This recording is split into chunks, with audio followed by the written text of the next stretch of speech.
in this episode. Are we allowed to ask what some of the movies you worked on?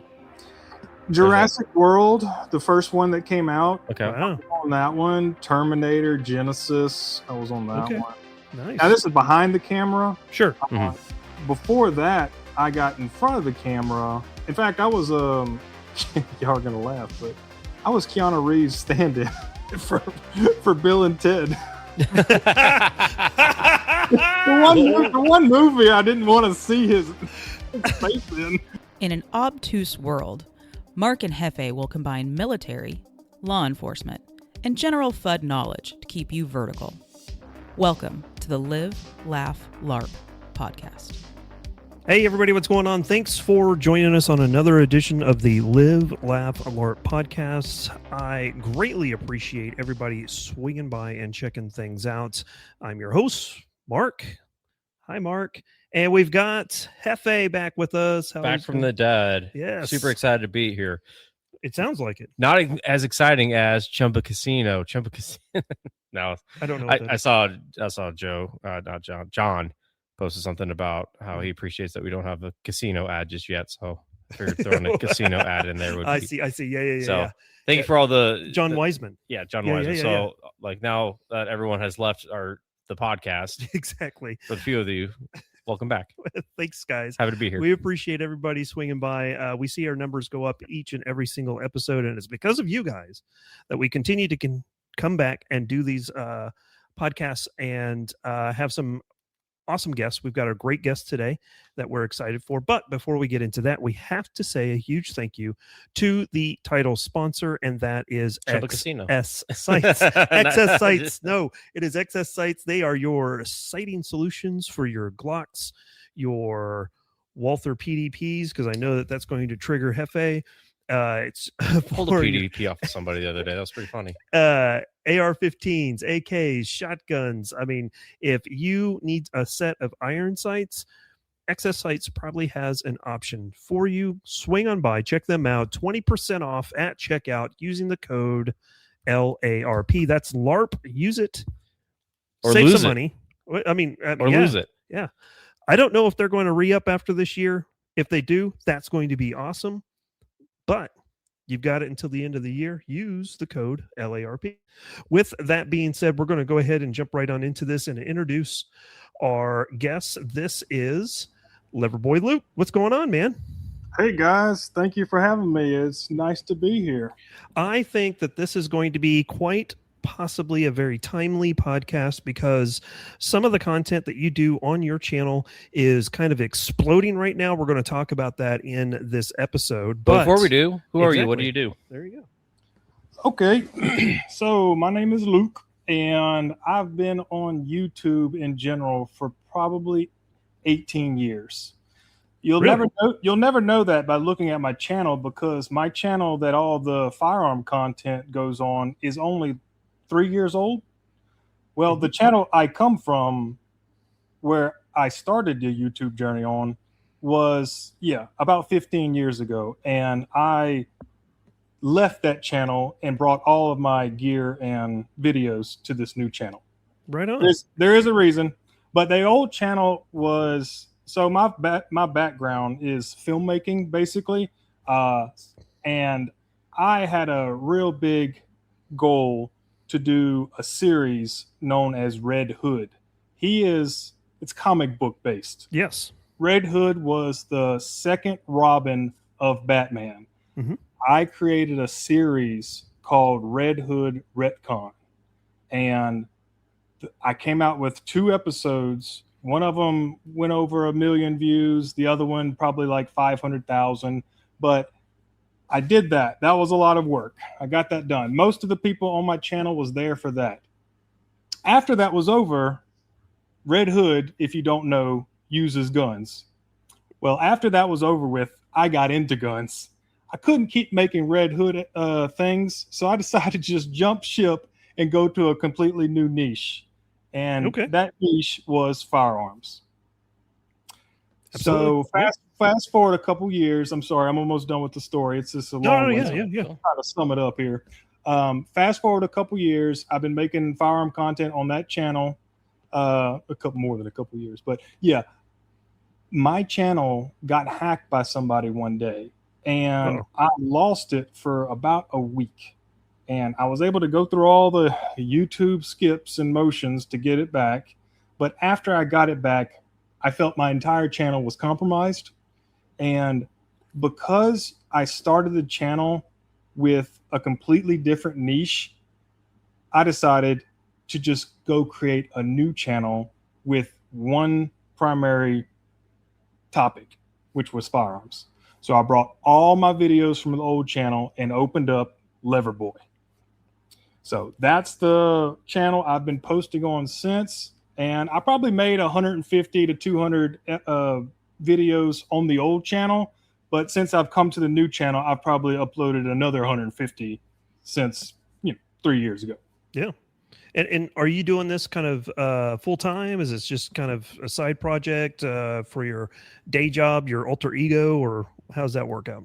Just recently, I was able to start doing this full time. Oh, so it was a congratulations, man! Yeah, always the dream was to do this full time, but boy, was it a it's nightmare. Tough. Nightmare sometimes. YouTube is tough. It's very tough, and you really got to go into it with a plan. Yeah. To succeed. Yeah, absolutely. And I will tell you that I have been thoroughly impressed with your videos just from a cinematic perspective. Just the lighting on your videos is spot on, and just the way that you pull everything together is seamless. Even when you go off on your little tangents, it still seems like it's part of the video, instead of like it's schizo rant or anything like that. So I just have a blast with it, especially kind of the niche that you get into, which is a little bit outside the norm, but is kind of seeing a revival of late, especially with the Mini 14 videos that we see constantly on. Yeah, it's sorry, I'm jumping in. What is that all about? Is this because we just got a bunch of Mini 14s and everyone's bored of AKs and M4s now? Yeah, it's pretty much it. Okay. Luke, what do you think? Why do you think the Mini 14 has just all of a sudden, just out of nowhere, hit the scene? Oh, so for me, it hasn't just hit the scene. It hit the scene 3, 4, 5 years ago when I first discovered it. Sure. And I've been seeing Mini 14 in my dreams ever since. So for me, it's kind of been like a nonstop thing. Although I was really kind of deterred about the information out there about it. Once I got into the platform, I started seeing a lot more negative things than I was getting experience with, because I was getting experience with the rifle. I was like, okay, this is good. This checks out. Everything's good about it. But then I was seeing the opposite. And I'm just like, why? Mm-hmm. Or why am I seeing two different things here? Do I just have a good one and the rest of them are lemons? And I started looking into it a little bit deeper, and it seems like old people that had an older type Mini 14, and I can just attest from the amount of comments I've gotten on it. This is what I think. 50-50. 50% of the people got a good Mini 14, 50% of the people got a bad one. Mm-hmm. And you just have people that come on there that they just had a rotten experience with it. And then they got another one. They tried to give it a good, run for its money. But then the second one they got was bad. It was just a QC issue. It always seems to come down to a QC issue with manufacturers. Yeah.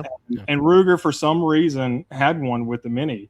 And because I get, everyone's like, oh, my older one was horrible. But then I get other comments says, I had an older one and it ran just fine. And the accuracy was perfectly acceptable for what it could do, So I was just getting two different answers from so many people. And when I started doing the newer ones and started trying to look into those deeper, for the most part, they seem so much better than the older ones will. Yeah, it's just kind of funny because like back in, this has been probably early 2024. Is that what? I'm looking at my watch. Sorry. Yeah, we're 2024, the last presidential election. Yes. Yeah, that's cool. I remember my dad went out and bought a brand new Mini 14, and his entire philosophy behind it was he's like, if Kamala Harris wins, I don't want her to take away if I bought an AR-15, she'll take away those, but she's not gonna take away my Mini 14. And that was like his only reasoning behind it. It's been sitting in a gun safe, never been shot. He just finally loaded a magazine the other day, so we're almost there. Almost there. And then it's just pretty interesting because I think I got a flyer from like AIM Surplus about how they just have like a bunch of law enforcement turn-ins that's come in. One right there. Yeah, and then all of a sudden everyone had and Mini 14. I saw Clay had a bunch of information about it. I saw you came up with a video about it. I'm pointing to Mark. Well, so we have a group DM between Clay, Kyle, Jacob, myself, Joe from Firearm Freedom, and Greg's Gruns, and Steve MP5. So us 7 YouTubers are in this group, and we all bought Mini 14s. We bought the exact same one. And Clay and H-Town Werewolf is in that one as well. Clay and H-Town, they ended up with sequential rack numbers on their Mini 14s. And then Kyle got his, I got mine. Mine's like rack number 274, and Clay was like 219 and 220 with H-Town. So, collectively, a lot of us picked them up. But then you see, I know that like Joe from Firearm Freedom, he's been talking about Mini 14s for several years at this point. Yeah. If it's like a mid 80s firearm, Joe's probably had a video about it by now. And it's really weird because I'll come up and like, I want to look at some information about this like really like random thing. I can't remember which one it was. Like, it was like I remember hitting him up on Instagram immediately. I was like, I need to look up some information about this gun. The only video I found was like, like a bunch of like old 15, 16-year-old videos that like had nothing to do with it, and then a Firearm Freedom one. I'm like, of course Joe has a video about this one. Joe's been pumping out the videos. I'm starting to think he filmed in batches because he's definitely putting out the content quickly. Yes. And it's weird too because like I found like a third channel of his because he has the Firearms Freedom channel. He has FF Lifestyle, and then he has like a third one which is pretty much telling like stop consuming YouTube content. It's really weird. He's like, I was looking through, I was on shorts and it popped up. He's like, hey, it was like Joe. I was like, oh, that's Joe video. I'm gonna watch this real fast. He's like, if you're on this, get off of YouTube. Why are you on YouTube right now? I'm like, Joe, you live. This is your job. Like, well, and that's the thing. That's the thing is, I've had discussions with him, and I don't think that he's made any decisions yet. But I think that he may be kind of leaning towards that side of doing YouTube full time. And we had a conversation. Man, we were on the phone for like an hour and 15 minutes or more. Talking about this type of stuff, and he's like, I'm almost there. But Luke, you're right. He does film in batches, so he'll go out on a weekend and he'll shoot 2 weeks worth of content, which is 4 videos. So he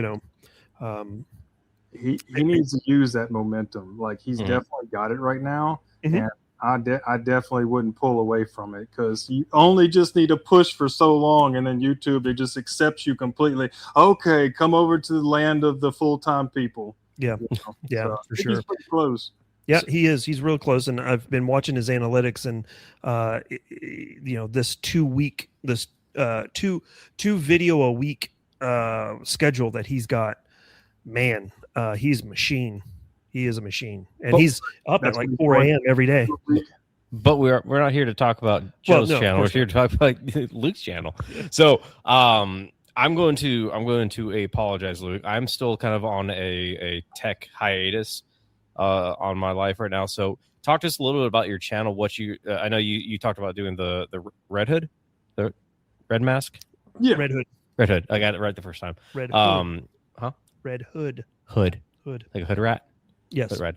Okay. So what's some of the kind of stuff that you've been working on recently? So that old channel, I took it down. I took all the videos down of that old channel. So none of my old content is up anymore. But the new content, I was trying to come into this, as the name implies. I like lever guns. I like cowboy guns. I like that whole niche. But I didn't know what exactly the niche was when I first discovered that name. In fact, I've had several suggestions like, you should change your name to Mini Man or something to do with the Mini 14. And I was like, yeah, too bad my name is like already solidified in the other areas where I can't really change it at the moment. But so, I started out with just those type of guns and stuff like that. And then I started variety. I like a lot of guns, but I started figuring out that my Mini 14 content was what's really was catching and resonating with people. So, in my mind, I was like, oh my goodness, I'm going to have to start just posting strictly on this gun. I'm going to run out of ideas really quickly. This is not a good idea. But the more I study YouTube and stuff like that, the people that are obsessed with one topic only, they do well. Yeah. It doesn't matter. You can keep talking to it till the chickens come home, but people will listen to it. So you have enough people out there that's obsessed with the same weapon you are. And that's the people that you really want to draw in for your crowd. So my plans and for the channel, at least for the moment, is to just continue putting out the mini content, but splicing in where I can a few different firearms that might work well with the mini. That's basically the plan that I have set myself up for, because you got so many blue states that just can't use an AR, and they really want to love the Mini 14 and figure out how it runs. Arrow. Yeah, they just want to know how to run that rifle hard, like us, that can use ARs can do. So, and just anybody in the red states that really like the Mini 14, like me, I just, I have an AR and stuff like that, but I come from a hunting background. I didn't mention that earlier, but I come from more of a hunting background, and that type of style of rifle is just what I am the most comfortable with. So that's why I immediately gravitated toward it. Well, that's not entirely true. Call of Duty and the M14, Vietnam that's really where the 308 started. My love for the M14 began, and then I discovered the Mini 14 later on. That gun looks just like my M14. What is that? And then there it went. Are you on the list for a CMP M14 already? I'm not. I've seen that. The Holy Grail gun's gonna have to wait a little while longer.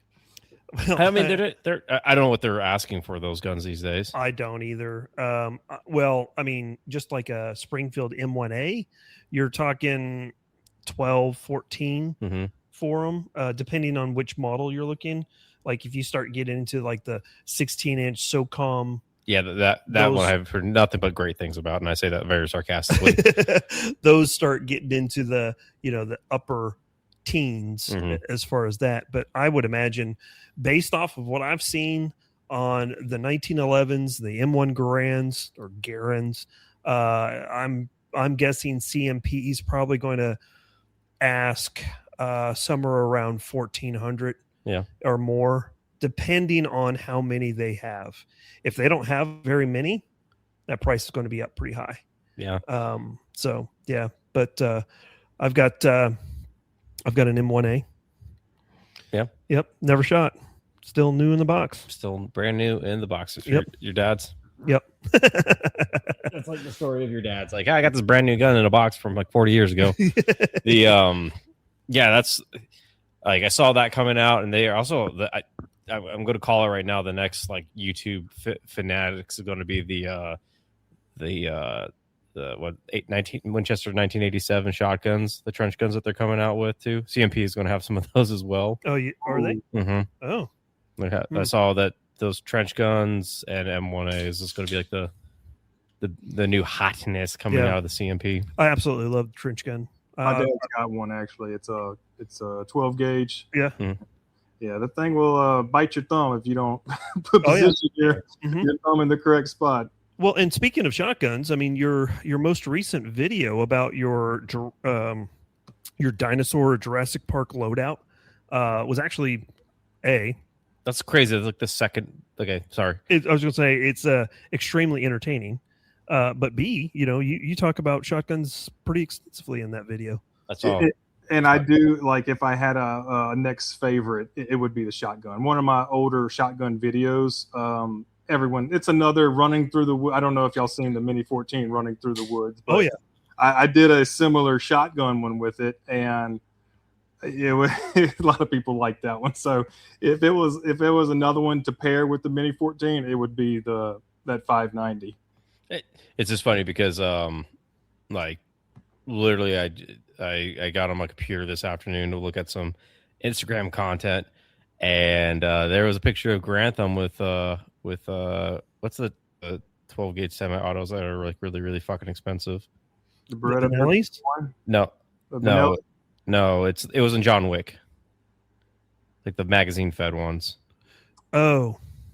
Yep, yeah. I'm familiar with them. I know what you're talking about, but I don't recall the name of it. But it's a magazine fed semi-auto, and he's talking about Jurassic Park Velociraptor hunting. Oh, really? So it's just funny that I thought that maybe it was the video about them trying to shoot down drones with. I don't know. I'm still on my tech. I haven't watched any. I just catch a reel from time to time of him. So, but back away from Mike. Well, yeah, right. But Luke, you've also done a number of different loadout videos. You did one for Jurassic Park. You did one for Resident Evil. What are some of the other ones that you've done, or are those kind of the highlights? They started kind of like as an experiment. I did do an older zombie loadout a couple years ago, and that's a evergreen type of video. It's an older video, and it didn't do crazy good at first, but it's grown. And I get a lot of comments on that video from time to time, so that kind of sparked the idea. I was like, well, maybe if maybe some people like this loadout type of style. And I appreciate the loadouts too. I actually like doing them. They're not that difficult to do, and they're fun. Like, I've never been like I don't consider myself an educator. I've had to like learn a lot of stuff just so I could give people legitimate advice about things. But I came to this niche as an entertainer. Like, I want people to watch the video and have fun watching it, Absolutely. So that's what I try to bring to the table. But I have a lot of people that enjoy the content, but they want to know some facts and actual real advice. So I had to just go on the side and start learning a lot of stuff about things I didn't know. And I feel like if you can deliver facts and entertain at the same time, you got a deadly combination. Yeah, because I remember way back before YouTube was really a thing when we. Oh, thank you. I remember as a kid we were when we got big in airsoft back in 2005. We got really big into trying to like recreate a lot of Black Hawk Down loadouts, and there wasn't like YouTube videos you can go find some guy explaining, or like where there was like a whole lot of Chinese knockoff stuff. It was just like watch the movie a metric fuck ton of times, read those, I can't remember what those books called, like read books, and God forbid fucking read a book and look at some pictures just to like have a mimicry of what it is. And now I can't imagine like kids these, like, I say kids, but like people that are getting into the hobby are living like in the best time because they find something that they really enjoy. There's so much content, not just from YouTube and Rumble, but like all sorts of just other media things. Like the amount of like red anodized guns I've seen people get excited about these days, because it looks like the one they play on Call of Duty. Like, I mean, I don't 100% agree with that, but at least you're getting excited about the sport and learning something about it. I will say that friends don't let friends anodize their ARs. That's what I would say. Yeah, well, I mean, but I don't play freaking Call of Duty or what's the other one that Fortnite, yeah. No, that one's a little more cartoony, but it's pretty good. Going back to my work, I pulled a Glock 19 off a guy that had the 90s splatter camo all over it.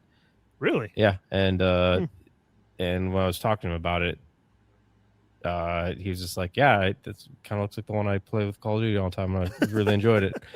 Like, well, yeah, don't take it to the bar district drunk, but but I digress. So it's just I think, especially, I think for us as people that have been in this kind of space for like 20, 30 years, it's probably really hard to do a loadout video because it's like, yeah, duh, they're gonna have, you're gonna have a gun, you're gonna have X magazines, you're gonna have, but I think it's really cool to see people still willing to make that content and not just be not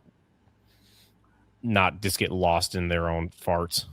And what I appreciate about the loadout videos, it's not a super saturated market. Not a ton of people are doing these kinds. So as long as you have some type of interest in the topic, then do it. You're not competing with a whole lot of other people. But sometimes that's a pro and con. Sometimes you're not competing because it's just not a popular topic. But if you can find a popular topic that you're not competing with nobody with, you might have something. Well, I think like Ninehole does a really good job with it. Ninehole reviews. Yeah. I think what people kind of get I guess lost in the sauce and is like, how many videos can you say,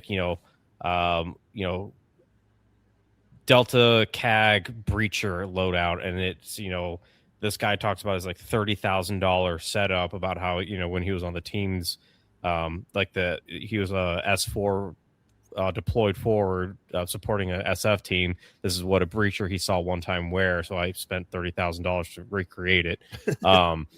Like those guys compared to Joe, was it Joe that did like the mummy stuff? Yeah, it's like this is a really really cool like niche thing. Like, hey, if this was a loadout from the era of the mummy, which is probably what the mid-20s, late 20s, this is what people had, this is what carried, and this is how you can kind of like mimic it today.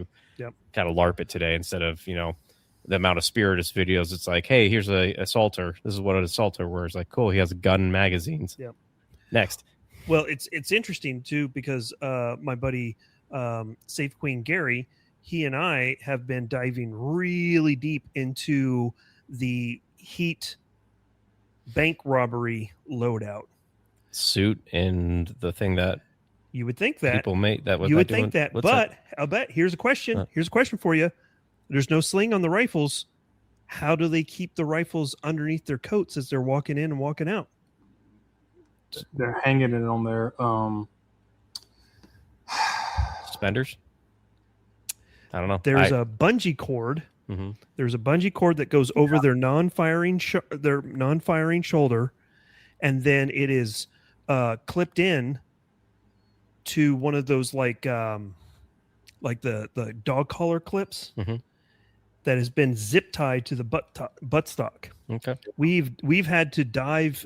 We spent like several hours just Googling pictures over at Safe Queen Gary's place, and we're just diving deeper and deeper and deeper and trying to figure out exactly how they did it. You live around here? Yeah, he does. Oh. But needless to say, it's those little small nuances that really kind of pique my autism a little bit. I don't think I mentioned it earlier, but I worked on professional movie sets, and the first position I was in had to deal with the landscaping of movie sets. We went out there before they got there and we cleared land, did anything we needed to do. Mm-hmm. But I did get into another position, which was props. And we had to set up all the security and anybody that had a weapon or clothes. What I'm trying to get at is it's very funny what they do behind the doors to make stuff work. Mm-hmm. Doing my own things for so long, my own filmmaking, I've had to like really rig up some shady things to get it to work. But on the movie sets, professional $1 million movie sets, they are doing the exact same thing. Yeah. They have a higher budget and that's all, but they're still rigging things up in the most craziest way to get it to work. Well, it's just like, if you go and start researching and looking back at things like the North Hollywood shootout and what those guys were doing and how they rigged up their their body armors and all the different things that they had on them and stuff like that.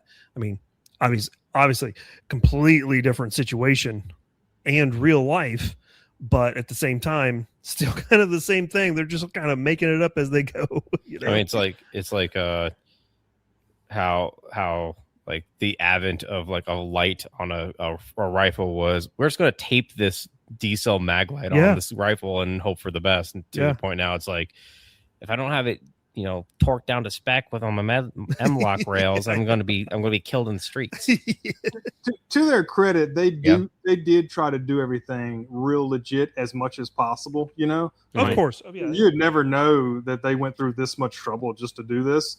But on the off cases that they had something to where like you know, sometimes the director or whoever it is just demands something on the spot, and it's like, well, we ain't playing for that, you know, or nothing like that. So they got to just work with what they got real quickly and rig something up.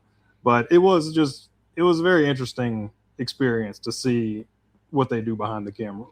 Are we allowed to ask what some of the movies you worked on? Jurassic World, the first one that came out. Okay. I was on that one. Terminator, Genesis. I was on that one. Nice. Now this is behind the camera. Sure. Before that, I got in front of the camera. In fact, I was y'all are gonna laugh, but I was Keanu Reeves stand-in for Bill and Ted. the one movie I didn't want to see his face in. He looked so crazy in that movie, but you know, I was just stand-in for that one. I've been told for years, like, hey, you kind of look like Keanu sometimes. I was like, yeah. You know, I never would have thought of that, but now. What scene what scene are you the stand-in for? Oh, really? Is that like okay? So look, there's a stand-in, and then there's a double. Okay. I think what you're referring to right now is his double. Okay. And I don't believe, you know, sometimes they use me on the spot. Like, can you do this real quick? Yeah, sure. Get paid for this later, right? No, okay, we'll work that out later. But yeah, I was mostly just his stand-in, which a stand-in doesn't really need to look like the actor. Maybe the same height and complexion, but that's it. But they still try to find people that look just like the person, as close as they can. If they have somebody in the area that wants to do it, you know, or that's available to do it, they'll get the person that looks just like them just to be the stand-in. So what's the difference between a stand-in and a double? So a stand-in is gonna go sit on a marker for blocking. Blocking is basically the actor is going to walk from here to over there. The camera is going to follow them. Mm-hmm. So we don't need the actor to do this. He's in his trailer enjoying his luxury life. We need a stand-in to come under here just to get in front of the camera so we can follow this random person and go through all the motion. So when the real actor gets here, we're all ready to go. Gotcha. Okay. So it's like a rehearsal person. Yes. And a double is somebody that, okay, you got stunt doubles. Somebody, maybe the actor can't do a certain stunt, but then you also have like a double that they're just going to use the ass. They're going to use the back of the shoulders, the back of the hair, something that doesn't see his face, you know. Sometimes certain actors will ask for an ass double because they don't want their ugly ass to be on the thing. They need a much better, tighter one. Like a tiger? Tight like a tiger? Tight like a tiger. They're great. That's amazing. What are some of the shenanigans that you've seen behind the camera? I mean, you kind of talked about it a little bit. Besides a prominent actor pointing a revolver at somebody and shooting them. Camera. Before that, besides that, wait. Let's just clear the air, Luke. You were not on the set of Rust, were you? Never. Okay. Good. I was on set when I heard about it, but it wasn't that set. What are if you're open to talking about some of the other movies? What have been some of the other movies? You said you did Jurassic World, obviously Bill and Ted's. What are some of the other ones that might be interesting to other folks? There was a series with McConaughey, Slavery. That was one. There was another slavery series. I made friends with the director on that one. He did. What's the movie where they're in the Red Baron? No, it's the planes, and it's like World War II. Snakes on a plane. Midway. It's African American pilots. Tuskegee, the Tuskegee Airmen. Is that what it was? If you said the name, I'd know it. But anyways, he was the director of that movie. And oh god, what's the name? I've been on so many of them now. They've all kind of had to dig out what year are we talking? So I probably started in 2016, and I did it, walked away from it, came back to it. So 2012 is when I started probably, and then went to 2014, walked away from it for a year or two, and then came back in 16 and did it till like 2020. Was it Red Tails? Red Tails, that's it. Yeah, it's Red Tails. 2012. Thank you, Google AI. Now, I wasn't on that movie, but that's the director, that Anthony Bordello. I don't know. Something, but he was cool. He was a cool guy. But he did that slavery series, and I'm thinking about. And McConaughey. I'm sorry, I didn't do the McConaughey one. That was Anthony Hemingway. Hemingway. That was it. Anthony Hemingway. McConaughey was another one that was being filmed right next door to us. But let me see. I'm trying to think of the big ones for y'all. Let me see.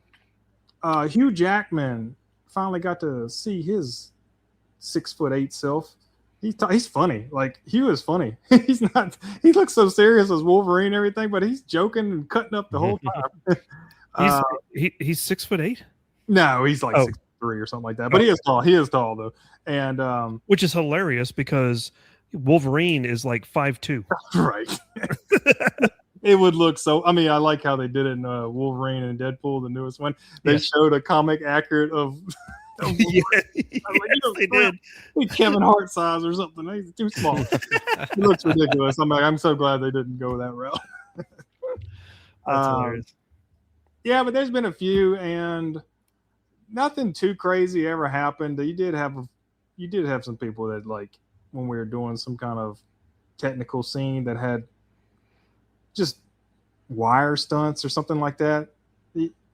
They're not safe at all. I'll say that. Oh yeah. They're not safe. They might call in all these professional help and everything, but at the end of the day, they're doing stuff that they have no idea about. Like, the director will ask them to do something, and the stunt team or something like, that's too dangerous to do, and they're like, oh, but we gotta have it, and blah blah blah.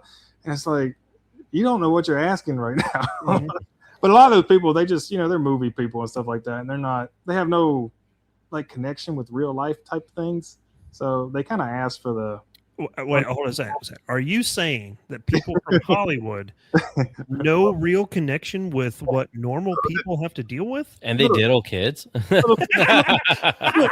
little detached from actual reality. Yeah. Nothing surprising that y'all already know. No, not one bit. Not one bit.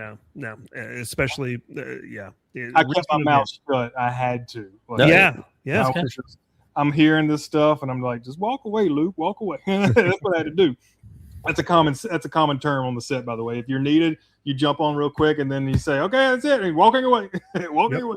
Yep. Because then you get voluntold to do something else, I would imagine.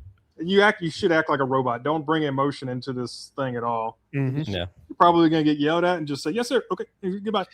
Have you run into situations where you've had to correct people because of like when it comes to, say, like firearm stuff, you had like, well, that's not actually right. Or you've had to correct somebody when it comes to those types of things? I was hired as an armorer on one show because they was really lacking. Even though I wasn't into the armorer stuff yet, I was actually trying to get into it, but they just didn't have nobody that knew anything about firearms, and I basically had to pretty much tell them, even though they're handling with their prop guns and stuff like that. I'm like, look, even though this is a prop gun, just don't point it at anybody, and there's no reason for you to draw the gun out your holster. Just leave it there.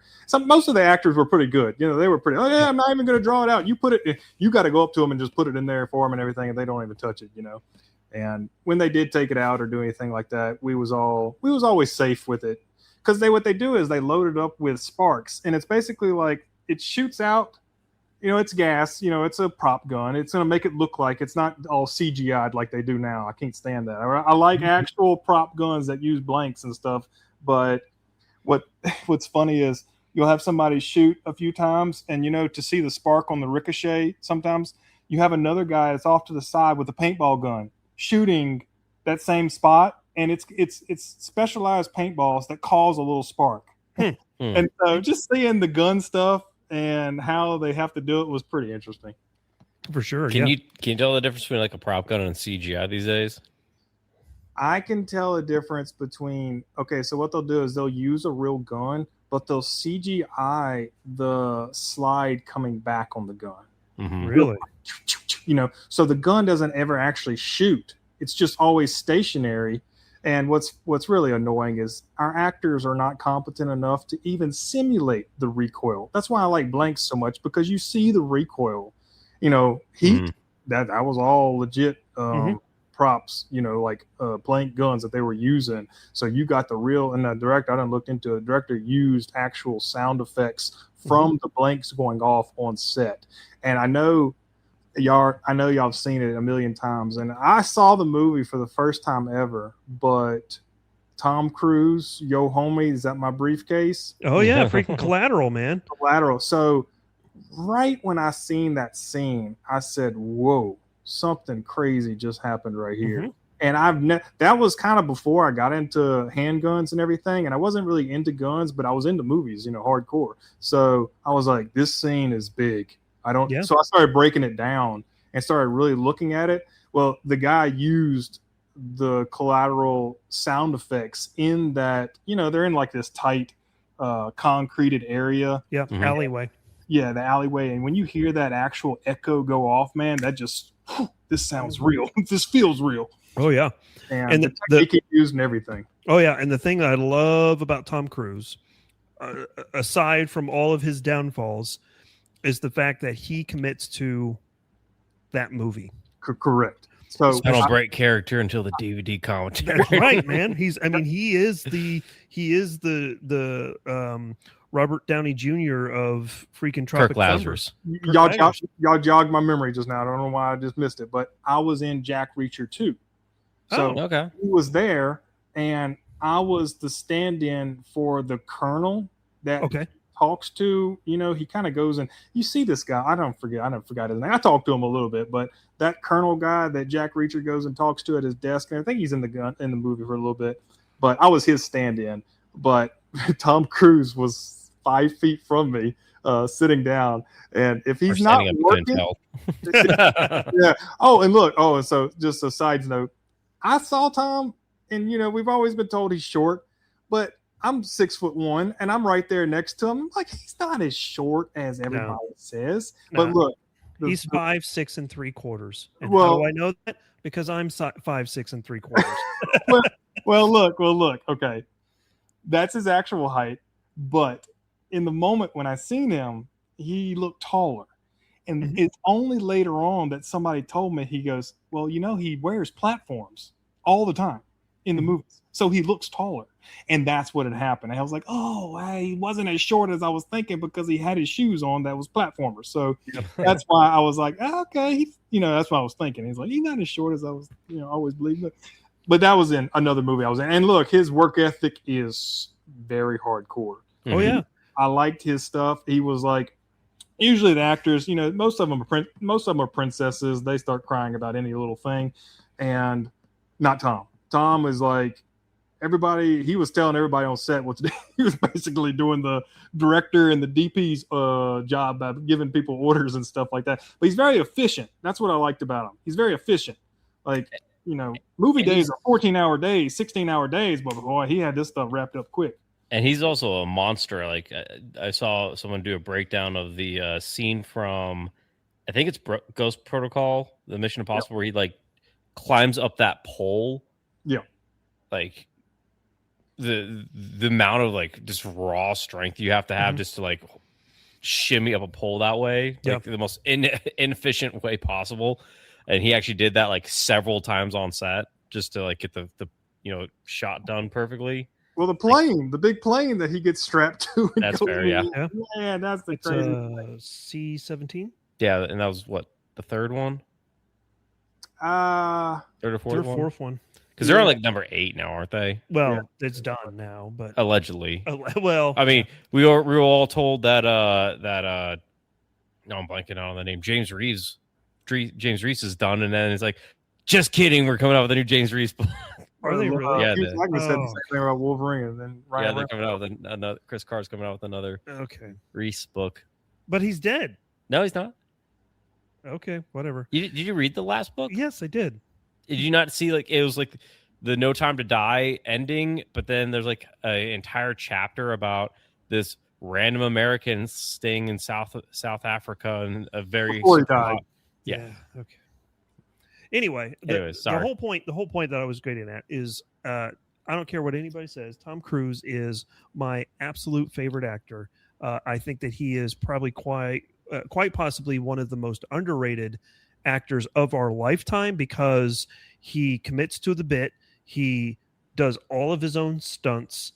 And when I say that he commits to the bit, just like in Collateral, he went out on his own accord and with his own money, went to several different firearms training courses to make sure that he understood exactly how to employ his pistol in these different situations. And this is before Taron would invite you to his ranch. Correct. To sleep with hoes and shoot like steel match targets. Yeah. So, have you had any experience with the Taron Tactical Crew at all? None. He didn't come about until after I was kind of already done. I didn't really pay attention to him until later on. When Keanu started going to him for John. What year did the first John Wick movie come out? That's a good question. I feel like it would have been like 2016, 2017, but I'm looking at IMDb now so we can find the exact... Jamie, why don't you pull that up? I'm pulling that up. Yes, sir. John Wick. That was the year I got into 2014. Oh. 14? Yep. So 14 is when, basically, it was because of John Wick. I got into handguns right after seeing the first John Wick. Sure. Like a billion others, probably. But I was rifle and shotgun for, years and years. So handguns, I was like, yeah, okay. Even though my character in Red Hood, when I did it, had guns and stuff. I mean, two pistols, but I just, I used them for what they did, and I didn't think anything else about it. But John Wick, man, when he started doing all his light access reloads, and it was so cool. That was just so cool. That's all that stuff was going to come back in a really fucking hard way after that In-N-Out burger shooting. Yeah. Yeah. That whole thing has been quite. I genuinely feel bad for that guy. I can't remember his name. YouTuber? For the Poverty YouTuber operator? Yeah. Mm-hmm. Feel bad how? He's going to get a lot more attention than I think he's ready for. Mm-hmm. And Grand Thumb reached out to him the next day. Yeah, that's the problem. Is like everyone immediately flocks this guy. He probably after he was identified, probably got like hundreds of thousands of new subscribers to all his content. I'm going to check that right now because he was at like, I want to say 40 or 50,000. This is the guy that took shots? Yeah. He's well over 104,000 now. Yeah, this is the guy who, was concealed carrying a fucking FN 5.7 with suppressed. Dude, my question is, he was carrying it with suppressed, or it was in his vehicle and he just took it out? Is his car gun? I don't know. All I saw was the Solid Snake. It looked like Solid Snake's firing that thing, is what I saw. Yeah, just made a picture of it. Because I saw someone do like somewhat of a quick breakdown of the guy's channel, and he does a lot of like the Keanu Reeves like slide access reloads, and I didn't even know he was a YouTuber. What's his name? Let me look him up real quick. Poverty Operator. I'm pulling him up. Poverty Operator. He's fucking concealed carrying a 5.7. So in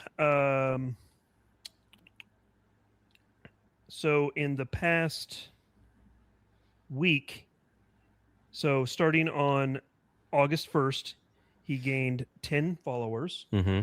Then it was 1,430 followers.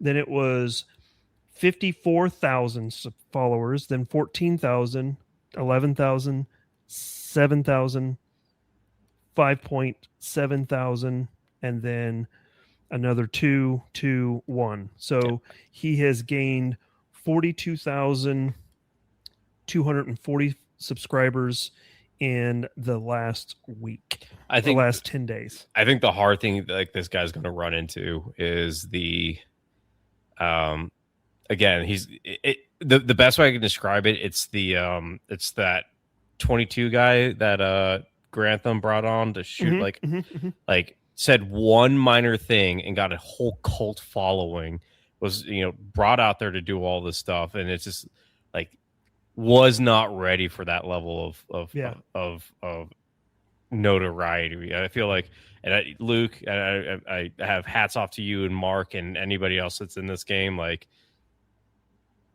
just the amount of brain power it takes to not only do the content, but also to do the reaching out to people, talking to everybody, coming up with unique content that either no one's doing or that is your certain on things. Like, it is a lot of brain power on top of your everyday life. So like, my hat's off to you guys.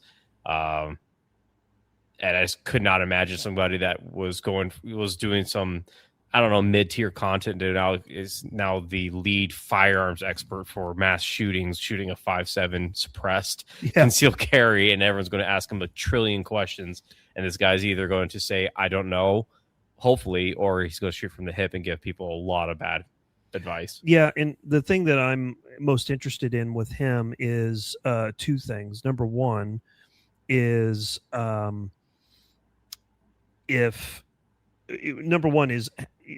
what was the actual distance between him and it's like 50 or 60 yards too. I've heard so many different people say so many different things. So for the people watching this, I think the actual police department came out with a full breakdown. Like, you can go on there. I can't remember what the police department's called, but you can go and do a full breakdown, and they lay it out like step by step. Like, this guy shows up at this time. First rounds were this.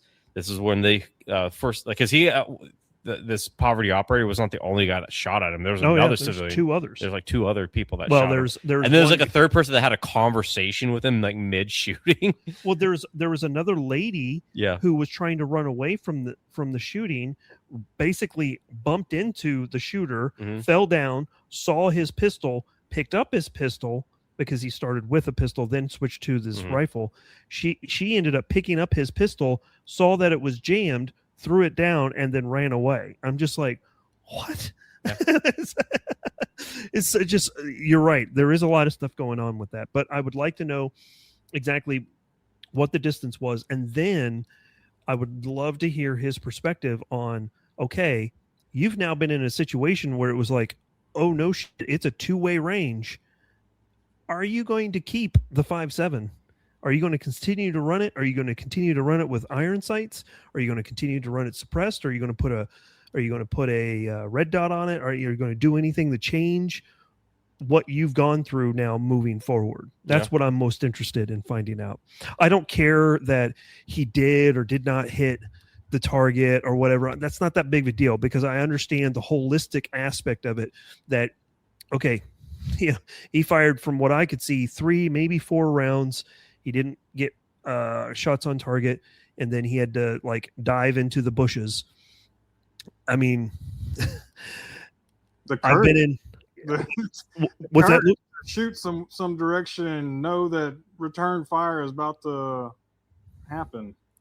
Yeah, and see, that's the thing. That's the thing that I've experienced firsthand. Is I've been in a situation where it's a two-way range, and I will tell you that it is far different than you expect. And I can guarantee you that a lot of the people that you see on the internet today that says, well, I would do this and I would do that. Right. You say that now. Right. Until you realize, oh shit, not only am I in a situation that I don't exactly know what I'm going to do here, but I don't have my plate carrier on. I don't, I haven't set up. Where's my shot timer? Right. Yeah.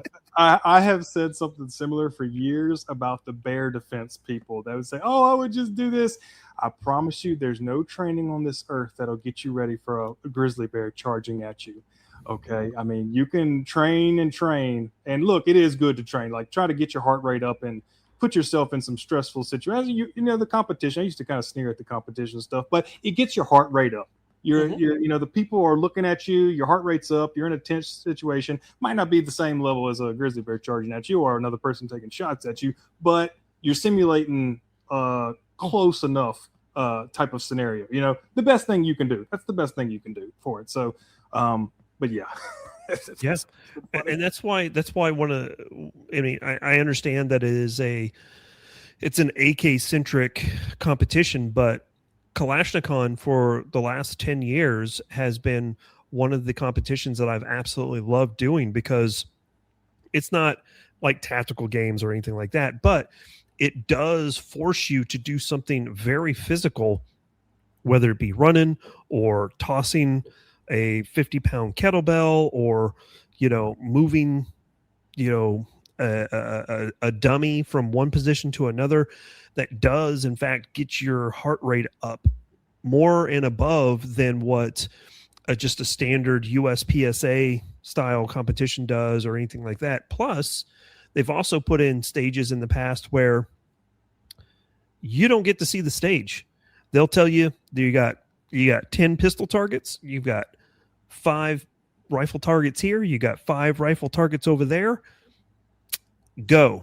And that's it. That you don't get to see where the targets are, and it's a blind stage. And those types of competitions really not only put you in an uncomfortable situation because you're forced to get accurate rounds on target against time, but then you also have the stress, and then your heart rate's up. And then once you start adding the physical aspect of it, your hands start to shake a little bit more. So your aim's just a little bit off. You're shooting like baseballs off of pool noodle 50 yards. It's those types of things really get me going, because I know what those types of competitions are trying to simulate. You're so right, because the day I learned the most about myself and my gun is, I know it looks funny, but the running through the woods with the Mini, I'm treating it as a scenario. I'm really going at it as hard as I can and doing everything. The amount of problems I ran into, I was like, wow, I would never know that just running full blast like this is going to fog up my glasses. Like, oh yeah, huffing the heat that's coming off my body is fogging up my I can't see my sight no more.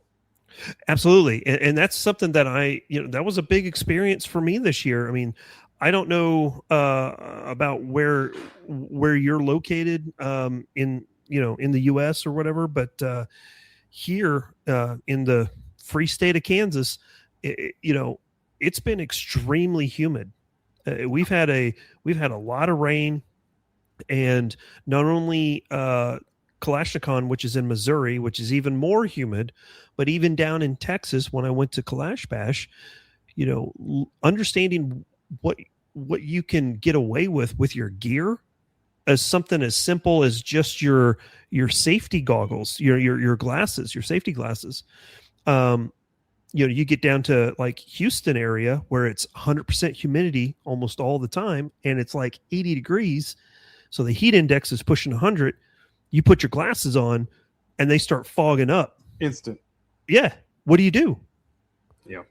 And so I was very happy that one of the guys that was in my squad for Kalash Bash, he was like, hey man, this stuff used to happen to me all the time when I used to dive, because he's a diver. And I was like, oh, he's like, this is going to sound really weird. Just spit on them. Yeah, spit on them, wipe them off, and they'll be good to go. And sure enough, man. But it's one of those things that you've got to get out and test your gear, right? And I've advocated this for years and years and years. You got a lot of people who will go out and they'll get into competition shooting and they really enjoy it and they want to get better at it. So they start setting things up for a competition role instead of something a little bit more practical. I'm not going to say tactical or whatever, but just a little bit more practical, and instead of trying to, hone their abilities about this or in that perspective, they just fall into the competition trap, I will tell you that Jefe and I, we took a course together, and it's been 4 years now, with Chris Costa, and it was a carving course, and it rained all 3 days, and I found out real quick that the gear that I would probably throw on to, do whatever out in the field wasn't going to cut it in the rain, Yeah. So, but all that being said, Luke, tell us, what are some of the other hobbies that you've got going on besides, obviously, you got the YouTube thing going on. You've been in the movies. It seems like you're kind of big into video games, maybe. What else is going on? So I wish I could play more games than that. Sure. I have got so little time nowadays, but I try to make time for something every now and again. I'm basically a old school Halo person, though, and I'll play some Call of Duty every now and again. My favorites have been, who's the Lara Croft? She's the Tomb Raider. Tomb Raider, yeah. Yep. Mm-hmm. See, I get a lot of fun out of her, and I think Black Flag, the last one, Assassin's Creed, I got a little fun. How realistic some Assassin's Creed fights are is really fun. Yeah. When I was doing the Red Hood stuff with the fight scenes, I would pull a lot of my choreography from Assassin's Creed because of how realistic their little fight scenes in that game are. Yeah. It was really fun to watch and everything. But other than that, I mean, I got a son, I got a little 1-2-year-old, and I used to play guitar. I pick it up every now and again. But the YouTube doesn't really leave too much time for a lot of other stuff. I'm basically doing that 90% of the time. So can I get so you're doing it 100, like it's 100% your income right now, correct? He said, like I'm still doing some. So I am doing it full time, but I am still doing some stuff on the side too that kind of helps out. So it's not doing as well as it should just yet, but I'm making up for it on the side. Yeah. So like, what's the day in the life of a gun YouTuber that's doing this full time now? It's like MTV Cribs it. Let's hear about it. I got a routine. I wake up in the morning, grab my laptop, go out in the front porch, and start answering about 150 comments that's happened over the night. And after that, we brainstorm any new ideas I may have, write them down. After that, we jump on the latest edit, if there is one to do. But if not, we start filming the very next thing that we're supposed to do. And try to plan ahead as much as you can, because really brainstorming takes time. But if you have a video that catches, you kind of have to rethink your stuff for a second. Like, okay, let me deviate my lane this way, because this Resident Evil loadout is now at 75,000 views right here, and that's done way better than I thought it was going to do.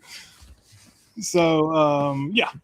Did you and so I have not seen it. Do you have like the actual stars, like hand grips and all that stuff for your 92? I do. Locke has been very nice with me. They've sent out some grips for me, and at one point I asked for some stars grip. Although with the Berettas, I can tell you now, but I've gone through some grips with the Berettas. My hand just doesn't love all the grips, so I've really had to play Legos with the Beretta 92 grip. What's funny enough is, out of all the ones I've played with, they get pricey. Yeah. The ones that I end up liking the most is the $30 rubber finger groove Hogue grips. Yeah, really. I'm like, oh my god, this is the best feeling one out of all of them. Looks the worst, and it's the cheapest one, but it feels the best.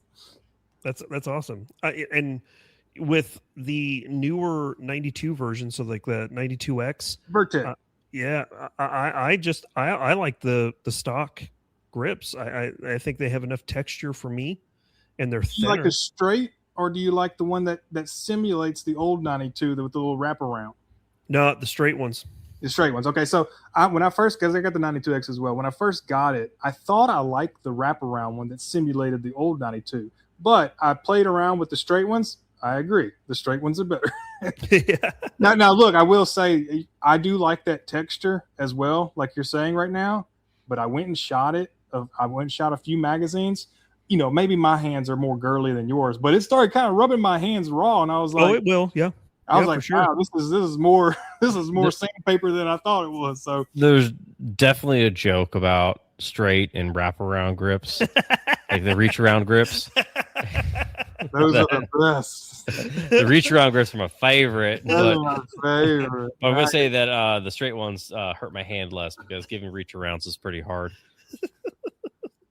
Easy, just gotta practice at it more. Yeah, just gotta get your hands all lotioned up before you start getting the reach around grips. Use the lotion; it puts the skin on the lotion. Oh my goodness! Yeah. So the 92 XI Sabia, they've got like these. They're kind of like an upgraded lock grip. For the panels, and they're even more abrasive than the 92X straight panels. You know, that's what you like? I mean, I use the Sabia as my competition pistol, so I prefer to have a very aggressive grip texture so that it just locks in my hand and the pistol doesn't move. Because as Jefe has mentioned time and time again, I suck at pistols shooting, you know, so just normal shooting.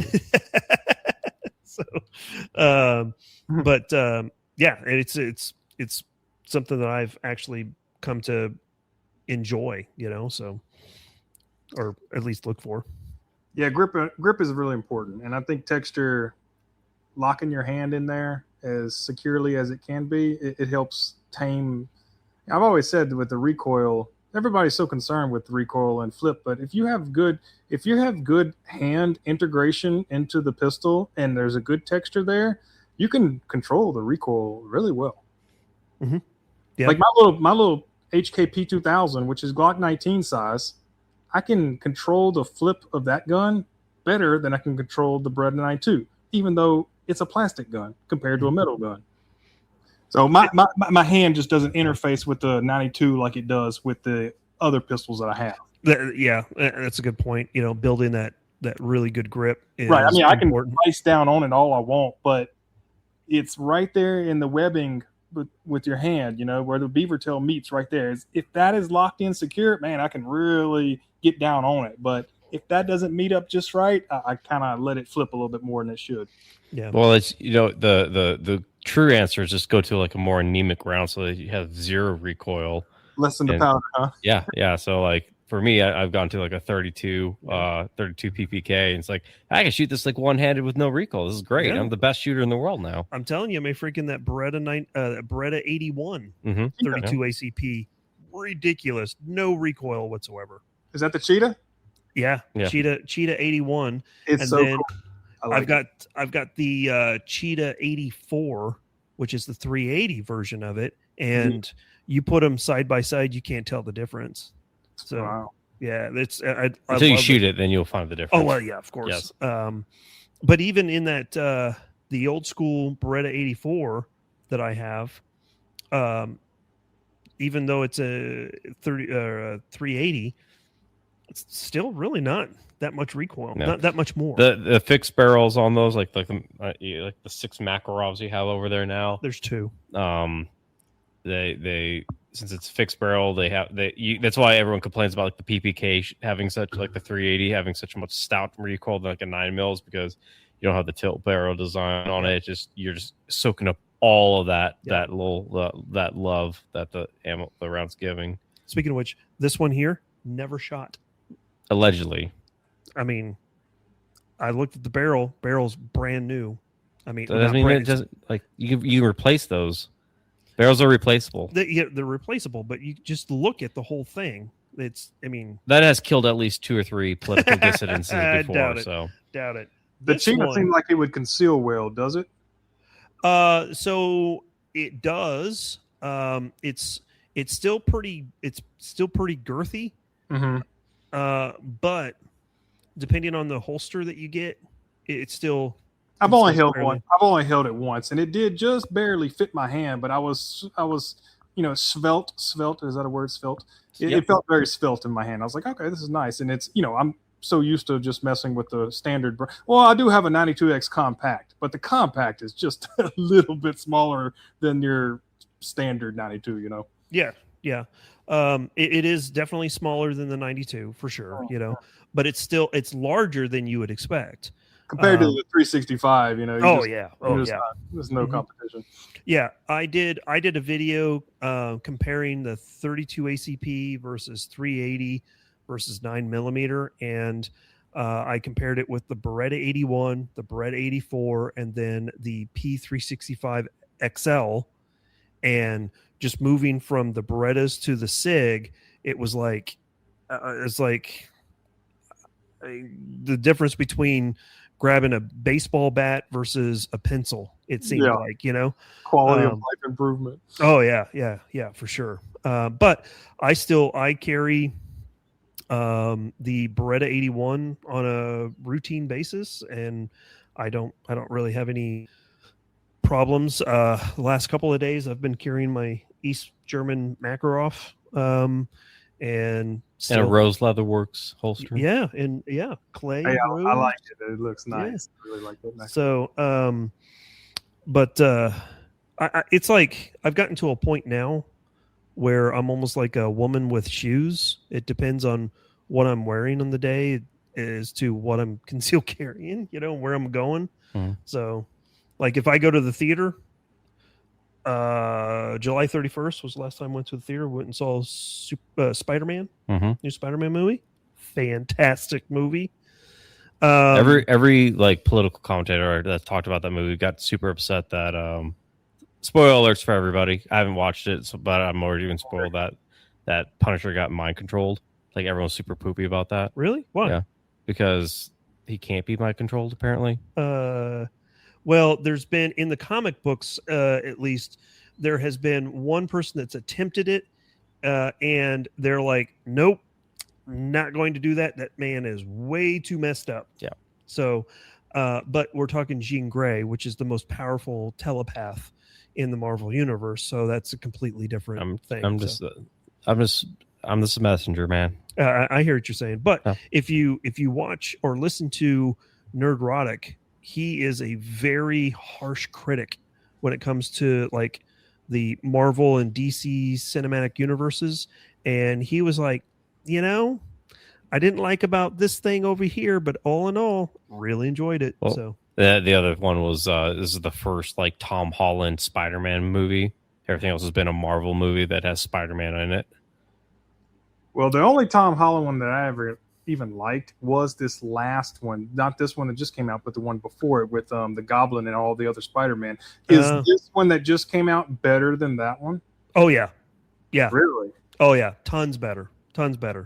I mean, when I took my daughter to see it, and she's not that huge into comics, but she said, "Dad, I want to see this with you. So whatever we need to do to see it." I was like, okay, well, I already knew that it was going to be huge. I mean, opening weekend, it almost busted. It did better than the Odyssey, that's for sure. It did, but I think it's like 2 billion now. It probably is. It is now the largest opening weekend of any movie all time. I think I don't know if they've officially said it, but last time I looked, it was 930 million worldwide opening weekend. But needless to say, great movie. And I completely forgot where we were going with all of that anyway. But I remember we went to go see the movie in the theater. And anytime I go to the theater, I ensure that I have either my CZ P10C, which has a optic and a light, or the P365 X Macro Comp, which has a light and an optic. So if I'm out walking around doing other things, like today was back to school day, so carrying the Makarov was just fine. It wasn't going to be that big of a deal. So, but what's that look for? Back to school day. Yeah, forgot that. Yeah, say she's not here, so but then I remember that's tomorrow for us. So yeah. So, but anyway, you've done a lot of loadout videos, Luke, but what would be your everyday carry? I mean, if there's one that you just gravitate to and grab or have to have, what would it be for you? I hate to say it, but I used to snicker at people that change their everyday carry all the time, and here I am on my fourth one on the week now. So I've definitely graduated to changing it out every now and again. But if I had to just do one, it's no surprise it's going to be my P2000. I love that little gun. That really, when I got that gun, I was like, I've never like interfaced with a gun so well before. And I've been having a bunch of pistols for a little while, and I had my favorites, but that one jumped to the top of the list so fast. One thing, 3 different times: the way a gun feels, the way a gun shoots, and the way it carries. So you got to make sure all 3 of those are good. All 3 of them were good. Yeah. So it felt good, and I was like, okay, look, I don't care how it carries. That's not really a big deal for me, but I can make it work. Usually, that's why I'm saying that. But as long as it shoots good for me, it shoots right there. When I went out to the range, I was like, oh yeah, this is the one. So 2000 is probably my favorite. So why that one instead of like a P30? And I have the P30L. The P30L feels great. I really underestimated that gun for a long time because that was John Wick's first gun and stuff. So that gun's excellent, and I have no qualms with it. It is an excellent gun. It's just not as I'm a big component on balance. So if a gun doesn't balance perfectly for me, I'm still going to shoot it. It's still going to be fine. But I do love a gun that's perfectly like the back and the front are kind of like even. And the P2000 is even. Like it's the same size as a Glock 19, just about. And I can now understand why so many people like the Glock 19. It's just a do-it-all size. Okay, that's fair. That's fair. And do you prefer hammer-fired pistols to striker-fired, or? Yes, absolutely. Okay. I thought I liked, if you can get some trigger work done on the striker fires, they end up being okay. But no stock striker fire gun trigger is better than the single action on a hammer fired gun. It might be way better than the double action on the hammer fired gun, but it's not better than the single action. So I gravitate toward the hammer, because I just like I don't know. Guns are supposed to have hammers. Like I was brought up on I guess kind of a revolver world, even though I don't even have one. But I'm really accustomed to seeing hammers on pistols. So they just have really excellent single actions. And all I ever do to my double singles is end up lightening up that double action. I'll get a spring that lightens up the double action so it's not so heavy. And it's perfect then. I never have to do anything to the single action. Yeah. Yeah. And that's something that for the longest time was a huge hater on the Beretta 92. Me too.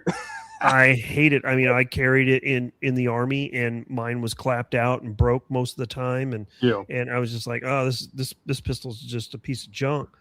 And then, one of my best friends was like, hey man, freaking, you really need to, you need to give the 92 a second chance here and actually get a new one that hasn't been clapped out.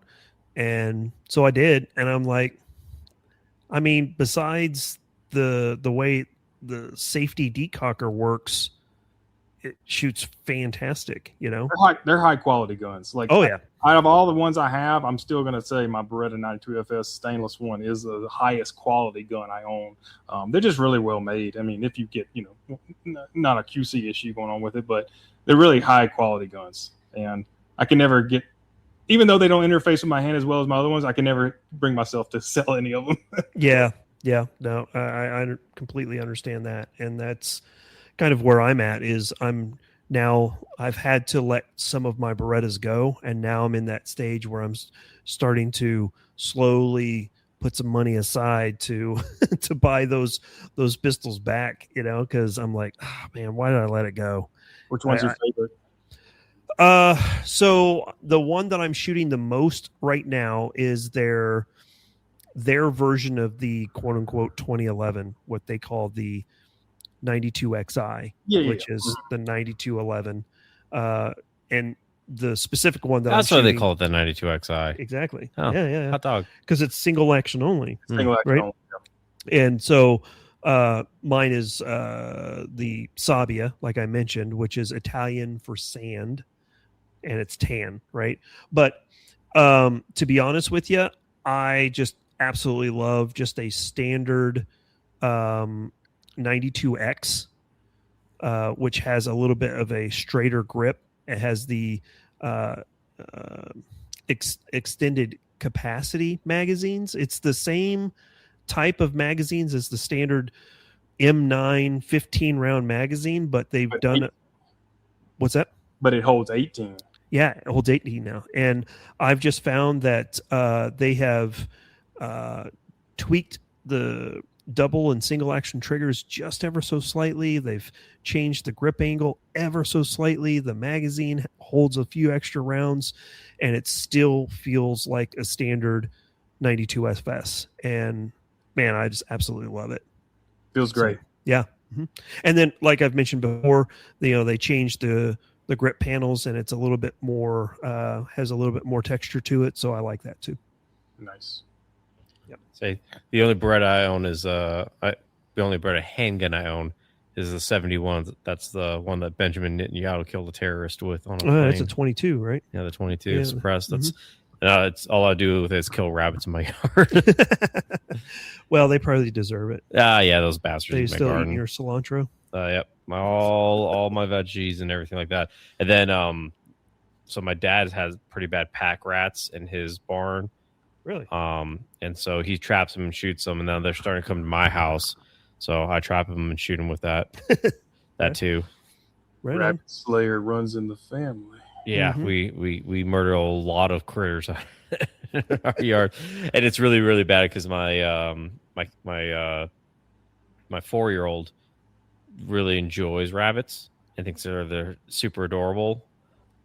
And so, look, that's why I had to go for the suppressed 22, because like anytime we like just murk like 4 or 5 of them, it's like, hey, why don't you go inside real quick, grab a popsicle, and then you murk them, throw them like in the shelter belt.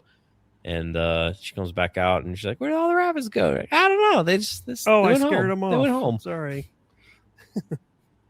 Are you you got it suppressed? Yeah, I have it suppressed now. I have a Otter Creek TI on it, so it's pretty good. It's a suppressor. I don't know. I'm still not sold in like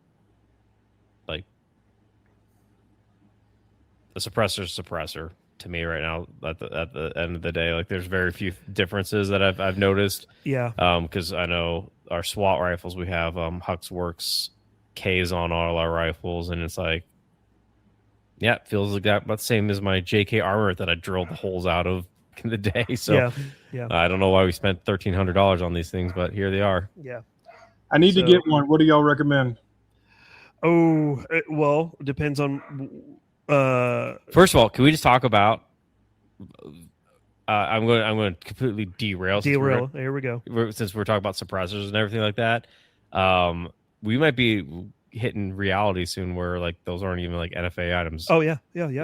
Like I first of all, in the state of Kansas, they're not anymore. So I don't like. I meant to go to Ace and talk with those guys and say, hey, so. What's the deal? Like, what are you guys doing right now? The deal is, unless you're a part of GOA, state of Kansas. No. That only pertains to the government agencies within the state of Kansas. So you are actually pretty covered. You're good to go. That's why me. I don't care. Yeah, I don't care about you. Much. Yeah. But I am covered because I'm a lifetime member of GOA. So. I don't know if you guys are interested in becoming 20% off discount code LARP. But GOA and that discount code's not real. Don't sue us, please. GOA. No. You guys are really good at suing people. Please don't do it to us. It was a joke. Firearms Policy Coalition and GOA are the two that I'm lifetime members of. So, and I need to do Second Amendment Foundation as well, but. Needless to say, that's kind of how that works, right? So unless you're a part of GOA or you are a part of the government agencies within the states, the 14, 15 states that sued with them, that's all it covers. Legally Armed America has talked about it on his channel and kind of broke it down a little bit better for us laymen's. So there's that. But back to Luke's question. 3 more days, I think. We have 3 more days. Yeah, I think so. Anyways, it's coming pretty quick. Yeah. But Luke, what are you trying to suppress? I guess that's kind of the first question. Are you looking to suppress a certain rifle, or I guess rather a super Mini 14? Mini 14? Dead air? I mean, dead air is always a good option. However, those are going to be touch heavy in comparison. This is what I'm going to tell you, man. When it comes to, like, if you're going to just suppress a 5.56, buy a 5.56 suppressor. Absolutely. And make sure that it has a good. The only thing you need to worry about, in my small brain, is that it has a good mounting system that you're willing to just marry and make it your personality. Yep. That's essentially all you gotta do. Yep. So, because does the Mini 14s have 18 flash hiders on them? Yeah. So it's a similar. I believe it is the 18 flash hider. Because I would say, because Griffin Armament has those, the ones that hook into your A2 flash hider. Oh yeah, Mike has one right here. That's just it's a little doodad that makes it so you don't even have to change that out. It just hooks straight into your A2 flash hider. I know a bunch of older, is it the Surefires that have the push ones? Yeah, I mean Griffin Armament has a different design to what the one that you're holding. That it's a gate lock. Yeah, the gate lock situation. Yeah. Yeah. So go ahead. Is there any benefit to putting the suppressor on top of the flash hider rather than just the threads? No. What the flash hider does is depending on the type of suppressor, this is all contingent on the type and how you set it up and so on and so forth. But utilizing some type of muzzle device does help with the way that the suppressor works within that first small area, what they call the blast baffle area.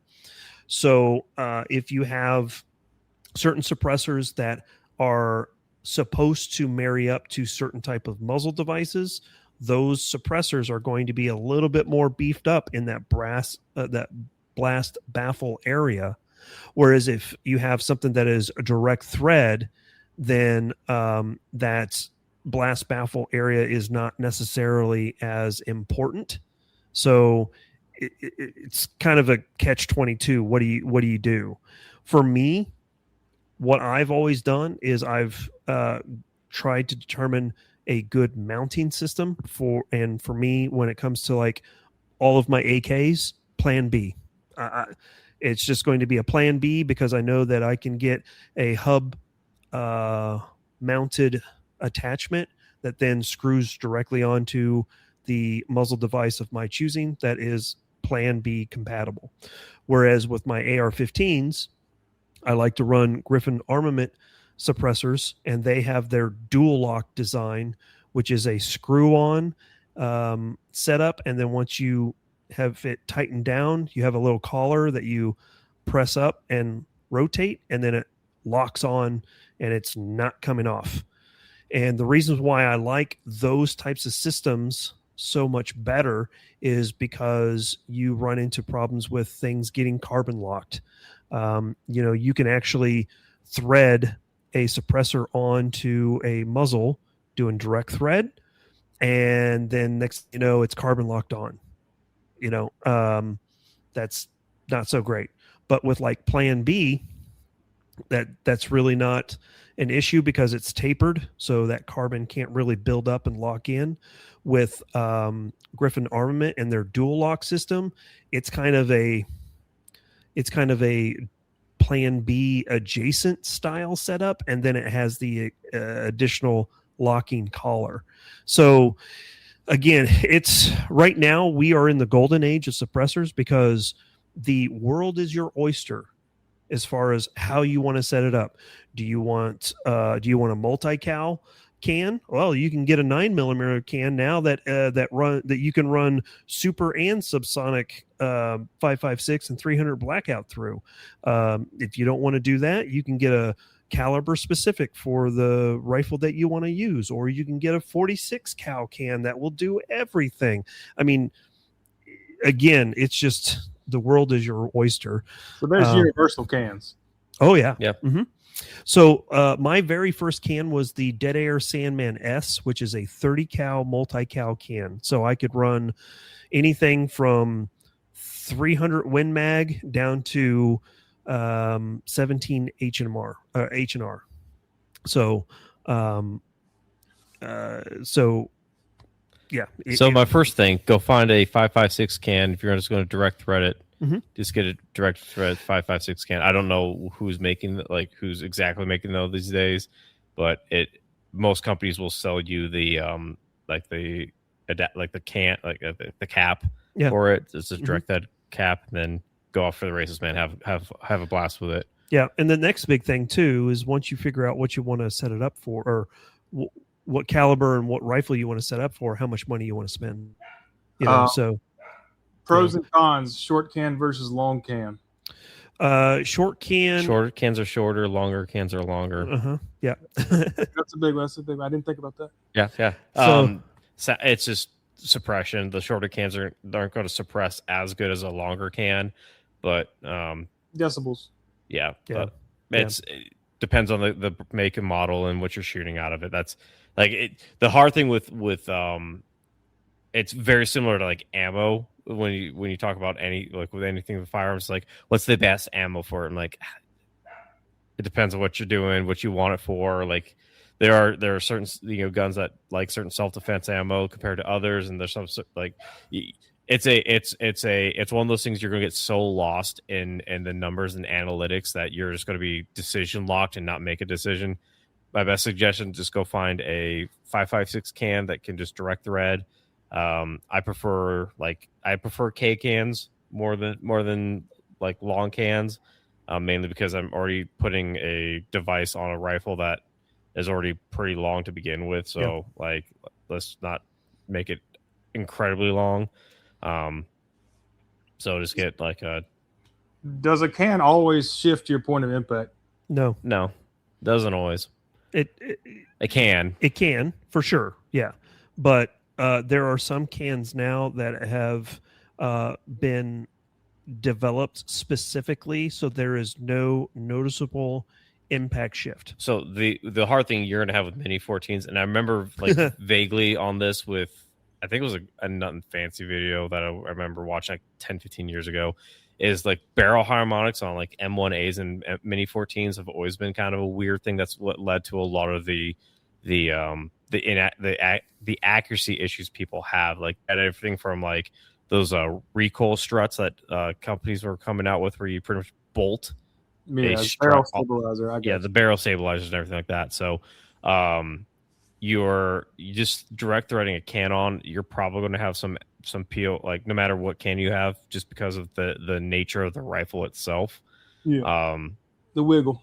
Yeah, the barrel wiggle. Yep. The technical terms. Typically, harmonics, barrel wiggle. Yeah, typically it's going to be, from my experience anyway, with the different cans that I own, you're usually looking at somewhere around an inch, sometimes more, sometimes less. But not only, like Jefe was saying, with the barrel harmonics, but also the types of ammunition that you're running through it as well. The can just may not like the ammunition, and so it could cause it to shift 2, maybe 3 inches, so it's, which is huge. Okay, guys. Yeah. 2-3 inches is massive. Okay. Get the job done is all that matters. So what I would tell you, you're on Instagram quite a bit, I think, and my suggestion is a buddy of mine goes by the name of Brew Tactical, so like a beer brew, right? Brew Tactical. His Instagram feed right now is solely focused on not solely, but the majority of his posts are testing different types of cans, as well as like how well they sound, kind of what their tone is.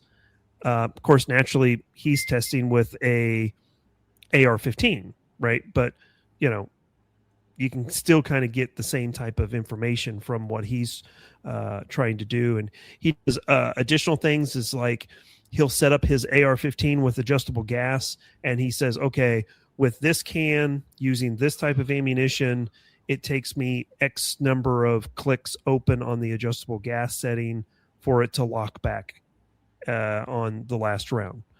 So he does a lot of great information on that, and can maybe kind of guide you into a direction of what kind of can that you want.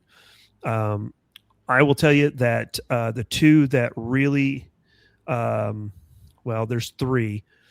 The three companies right now that are making massive waves in the industry is Ridgeback Defense, Exigent, and Stealth Additive Works. I think those three companies right now are the three that everybody is just going gaga over when it comes to their cans, because they're making some really good stuff, especially the Tisha, the Stealth Additive Works Tisha. I've actually got an opportunity to shoot one this past weekend, and I was like, not too bad. So again, it's a rabbit hole that you're going to get going down, and then next thing you know, you're like, oh geez, but then you have like companies like CMMG. They have their zeroed can. I've got a 556K can. It is the most rudimentary style of can. It's just baffle stacks on top of each other and then welded together, and boom, there it is. And it's like $500. How much weight you're usually adding with a typical can? It'll depend on the type of material being used. If it's stainless steel versus Inconel versus titanium, Inconel. Did you just say Inconel? Yeah, that's a real thing. Yep. Yeah, I'm aware, because I welded on that quite a few times. Yeah, that's a special metal material that only I can do it. That's coming really popular because people can 3D print those pretty easily. Yeah. But you're typically looking anywhere between some of the lighter ones. Like I've got a titanium, like a traditional titanium can from Anechoic, and it is 8 ounces. Okay. And then like the heaviest can that I have is the Sandman S from Dead Air, and it's 17 ounces. So you've got everything in between there. And then you've got some that even are a little bit heavier than that too, especially once you get into some of the really long cans for like precision shooters, with their bolt guns. Those can be, pushing 24 ounces. The lighter it goes, the louder it gets, I suspect. Sometimes. It's all material and size. Mm-hmm. So an Inconel, like a foot-long Inconel can is going to be quieter than a 6-inch stainless steel. But the stainless steel is probably going to weigh more than the Inconel. So, yeah. And then you get into like some of the 3D printed titanium cans. They can be pretty quiet, but then you're going to have a more brilliant report from the end of the suppressor, because titanium is now sparking as it's burning off. So, so if white sparks, right? Right. So if you're worried about your signature, then titanium cans may not be the right thing for you. But if you don't care about that and you just want the lightest can that you can get, then titanium might be the option for you. So you see why this is a problem when you ask this question. Yeah, it's a rabbit hole. It's a rabbit hole. Yeah, and then you get into heat mitigation as well, right? That is a whole separate rabbit hole that you can go into. Titanium cans heat up really, really fast, but on the opposite side, they cool down really, really fast as well. That actually might help the Mini 14 a good little bit. The heavier the can, it might dissipate the heat a little bit better, so it doesn't heat up so fast. What is that snail can everyone talks about? Like that snail can? Yeah, like that really weird 3-piece can that was really popular for a little bit. You got me on that one. You could literally shoot thousands of rounds off out and grab it and. Oh, right. You could literally hold on to it. Mm. Yeah. I don't remember. That was making the rounds. I want to say late last year. Yeah. Mm-hmm. So that would not fit the aesthetic of the Mini 14. So don't do that, please. Mark, what's your upload schedule? What's that? What's your upload schedule? Well, it's going to get really hectic here pretty soon because I will hear in about 3. What are we at? The 10th. All right. So I'm about 5 weeks away from a trip to Germany. So I'm starting to ramp up a lot of my shooting schedule out at the range to get content prepped for that week, because I'll have to upload things way ahead of time and then have it scheduled to release while I'm gone. Yeah. Because I don't want to deal with it while I'm there. Okay. But typically, I have a video that comes out every Sunday. It's either comes out, depends on how efficient I am throughout the week, but it's usually about 10:15 or 11:15 on Sunday morning. It will drop.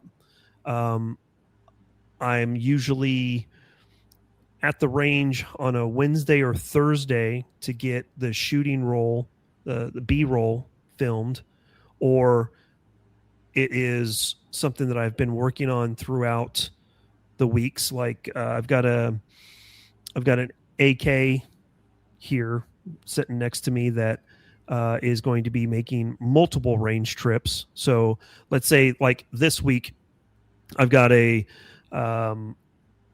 B&T GHM9 SD that I'm going to film. And so while I'm out there filming that, I'm going to take my AK with me and dump a couple hundred rounds through it to get the round count up to 1,000, right? So that happens, usually Wednesday, Thursday.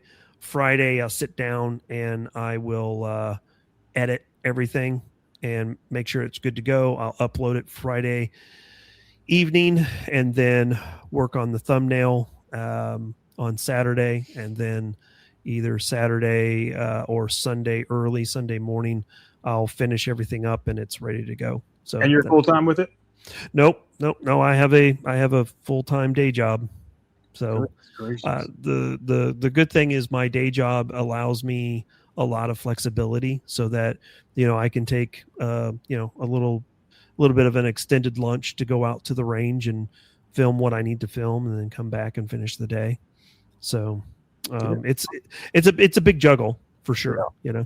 And then you've got, obviously we got the podcast going on right here, and then you got back to school night. You're kind of helping the kids find their classrooms and stuff like that, and trips that we've got planned. And later this week, let's see, this is Monday, so Thursday I'm heading to Wyoming to go out to my property and get some projects done. So it's a lot of work, but labor of love.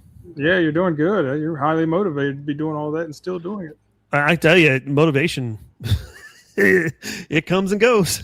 Hey, you got some buddies that's doing it too, and that kind of helps.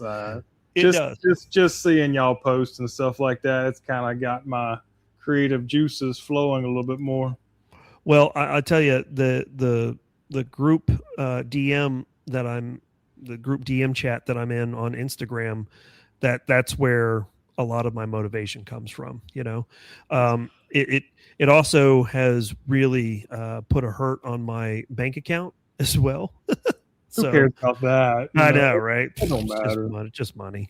But some of the ideas. We spend a lot of time spitballing ideas as well, so the Sicario video, the Sicario LARP video that I did about a month ago was kind of pulled from some of the conversations I had in that group DM. And then, so then once I did that and I saw that a lot of people were interested now, and Jefe, I'm going to have to talk to you about this to the freaking, the chat, but I'm looking to do a heat kind of LARP video as well. I hate to admit this. I'm sorry to cut you off, but what is LARPing? Live action role play. So I do that all the time. So it's one of those. It started kind of more of the. Did you ever see the movie Role Models? Yeah, I know what you're talking about. I didn't see it though. That whole like medieval fantasy where you like beat each other from swords. Yeah, that was called LARPing for a long time, and then the gun community kind of took it because it's like the same thing, only we do it with guns. So instead of like going out and dressing up as a knight and casting incurable madness on your friends, you go out to the range and pretend that you are these people that don't exist, or you're a tier 1 operator doing CQB in your mom's basement. This is cosplay. It's cosplay. Yeah. Cable guy when they at that restaurant, the Medieval Knights. I always wanted to go. That's a real place. I always wanted to go there. No, it's a fantastic place. Tons of fun. They have one in Vegas. I've been. Yeah, that's awesome. They have one in Nashville, and Texas, Houston, I think. Chicago. There's one in Chicago. Coriana just went to that one in Chicago. Yeah, but anyway, I've got a heat LARP that I'm working on. I've got collateral. I'm going to be working on a collateral one here pretty soon. So that's it's just, man, it's a lot of fun. Yeah, that's fun. That makes it fun. I like that.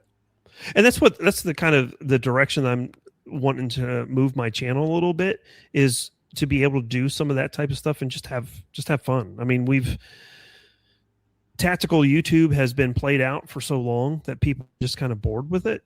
And they just, sometimes they just want to get a little bit of information about, hey, this is the exact, pistol or rifle that was used in this movie, and this is how they set it up, and this is why they did it. And, just kind of have fun with it that way.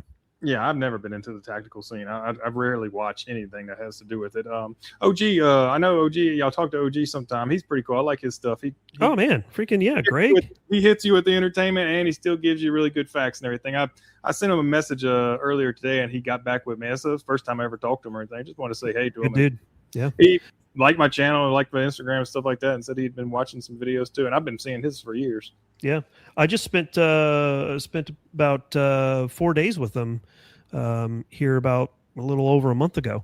Oh, that's awesome. Yeah, he this California? second year in a row. No, he's in Idaho now. Idaho, okay. I knew he moved. I just didn't know where he moved. Yeah. When he retired, he moved out to Idaho, and it's just a gorgeous area. And yeah. I told him that if I ever end up in a windfall of money, I'm selling my property in Wyoming and I'm moving to Idaho. Mm-hmm. So Wyoming is nice too, I thought. Well, I mean, the area that I in, the area I'm in, it's nice. It's nice for sure. But the one thing that I did not account for, because the weekend I went out there to look at land to purchase, it wasn't windy, and it was an oddity that it wasn't windy, because it's always windy out there. And I'm not talking like, oh, there's a 12-mile-an-hour breeze. No, a windy day here is like what would you say, like 14-mile-an-hour wind? Gusts, yeah, like steady, like 12, 13 gusts up to 30. You got a steady excuse for those missed shots. Exactly, right. But out in Wyoming, a normal day is like constant wind speed of about somewhere between 15 to 20 with wind gusts between 30 to 40. That's a windy day out there. Right. And that's a normal day for them out there, so and it's not that big of a deal, but when you're out there trying to get some work done on a cabin or something else, it gets kind of annoying. You know? I know my microphone would hate it. Oh yeah. So my hair would look great, but nothing else would be good. Well, you wear such dapper hats, man. Yeah, every now and again I throw the hat on. Yeah. Well, Luke, I mean, we're as always, we're well over our 90-minute mark, and we're going to start wrapping things up here. But one of the things that we always like to do for our guests on the Live, Laugh, Larp podcast is to obviously give you an opportunity to talk to everybody as to where they can find you. And then also some folksy wisdom. If you have something important to say that you want to kind of help motivate or just kind of give someone something to think about, we like to toss that over to you. Okay, well, I have 2 different places you can find me at. I have the Instagram, and its name is LeverBoyLuke, and then the YouTube channel is just LeverBoy. So if you type either of those in, you can find me. And my wisdom of the day is don't get too angry if somebody uses a different gun than you do. That's my wisdom for the day. Well, it's a SIG 320 then. It's a SIG 320. Is that still a thing? Are we still making fun of them? I'm not angry at them people. I'm just, you should be cautious of your decision. Yes, I'm disappointed right now. Well, I tell you what, I'm disappointed in you. Not to derail here, but Strickland, the MMA fighter, he just crashed out on the P320, just like yesterday or over the weekend or something. What isn't he crashing out about? Oh, wow, that's true. That's fair. So, but Jefe, what do you got? Oh, we talked about it a little bit today. Motivation's temporary, discipline's forever. So don't be motivated to do things, to be disciplined to do things. Yep. Yeah, that's good. My little thing is something that I kind of dealt with about, it was about 15 minutes before we jumped on this recording, is that you can't control other people's perspective or feelings about things. Who'd you hurt now? I didn't hurt anybody. Someone else was butthurt about something that a relative of mine said. So I was like, "Hey, I don't understand why you're so butthurt about it. They're obviously not. So why are you all butthurt about it?" You know. So just as I've started to progress into older age here, I've started to realize that sometimes it just doesn't matter. You know, just know that at the end of the day, we all die and pay our taxes. That's right. And hopefully that you've made some good friends along the way. And you paid your taxes on time. That's what's really important, guys. Can't stress that enough. Let me behind you. Let me add something real quick. Sure.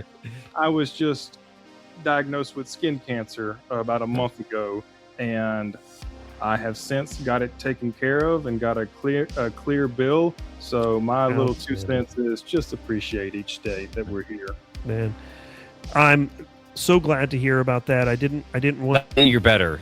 That you're better. You're so glad to hear that you are better. Correct. Yes. Correct. I'm so glad I heard that you had skin cancer. I know that you had mentioned that we were trying to schedule this, and I didn't want to get into your business. I'm kind of weird about that. I'm like, I don't know if I'm supposed to say anything or not, but I'm glad that everything went well for you last week, and that you are on a clear bill of health. That's awesome. Yeah, that's why I couldn't make that last podcast, because that was the day of the surgery. Yeah. No, that's fine. We were able to schedule around it too easily. And naturally, we want to have you back. So if you've got some time in the future, we'll get you scheduled to have you back on. We can talk about whatever else that we didn't get to on this episode. Absolutely. I appreciate y'all inviting me on, and I had a really good time tonight. Well, thanks, Luke, so much. Yep. Sure. So with that being said, we're going to go ahead and get out of here. Again, thank you guys so much. If you are interested in supporting Excess Sites, they've got a discount code for you, 20% off at checkout. We don't get any kickbacks. It's just a thank you for listening to the podcast. And with that, we'll get out of here. Don't forget to live, laugh, and LARP. Bye, y'all.